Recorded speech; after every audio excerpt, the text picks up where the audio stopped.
इस वाली शॉर्ट में देखिए बेटा फटाफट से, यह है नेशनल इनकम से रिलेटेड शॉर्ट है, जो कि आपके स्टार्टिंग के 1 से लेके 4 चैप्टर का है, कि 1 से लेके 4 चैप्टर के बीच में या इन चैप्टर्स में कौन कौन से इंपोर्टेंट क्वेश्चन बन रहे हैं 2025 के लिए। तो पहला बन रहा है आपका रियल जीडीपी और नॉमिनल जीडीपी के बीच में डिफरेंस, ये चैप्टर आधे से ज्यादा डिफरेंस में खत्म हो जाता है।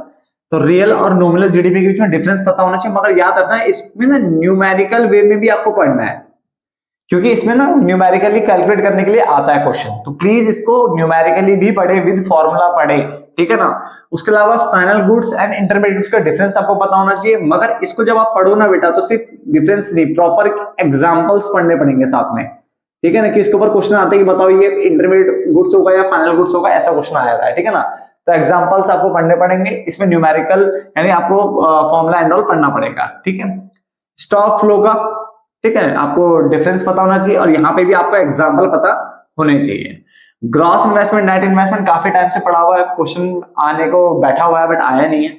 कैपिटल गुड्स और कंजम्पशन गुड्स थोड़ा कम चांस है, थोड़ा कम चांसेस मैं नीचे बना देता हूँ उसको, थोड़ा कम चांसेस के।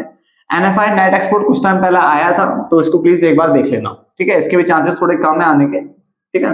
बट स्टार्टिंग के 3 मोस्ट इंपोर्टेंट हो जाते हैं बेटा, ये 3 मोस्ट इंपोर्टेंट है, ये हाँ स्टार्टिंग के 4, ठीक है, ये मोस्ट इंपोर्टेंट है, और बाकी 2 पढ़ लेना, छोड़ना मत इसको, ठीक है।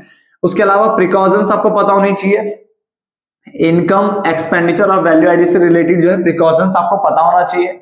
अब जीडीपी वेलफेयर की बात कर लेते हैं बेटा, ये हर साल आता है क्वेश्चन, पिछली बार भी आया था, जैसे मैंने बताया था एज इट इज वही क्वेश्चन छप गया था पूरा का पूरा, ठीक है ना।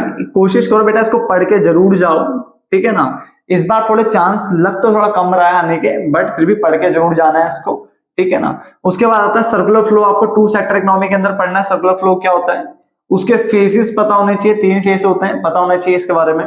उसके अलावा आइटम्स इंक्लूडेड और not included in national domestic income, यानी कौन कौन से आइटम्स को नेशनल इनकम डोमेस्टिक इनकम में इंक्लूड किया जाता है, किसको नहीं किया जाता है। इसके अलावा एक चीज और याद रखना बच्चा, जो कि मैंने सैंपल इस बार वो उसमें प्री बोर्ड में भी देखा, ठीक है, आपको ना स्टेप्स पता होने चाहिए, क्या पता होना चाहिए, स्टेप्स पता होना चाहिए, किस चीज के लिए, कैलकुलेट करने के लिए, नेशनल इनकम को या डोमेस्टिक इनकम को निकालने के ना स्टेप्स पता होने चाहिए, किसी भी मेथड से, चाहे वो इनकम मेथड हो, एक्सपेंडिचर जो वैल्यू से, स्टेप्स आपको पता होने चाहिए, ठीक है ना। तो ये क्वेश्चन आपको करने 6 क्वेश्चन, अब ये भी आपका खत्म हो जाएगा, क्लियर।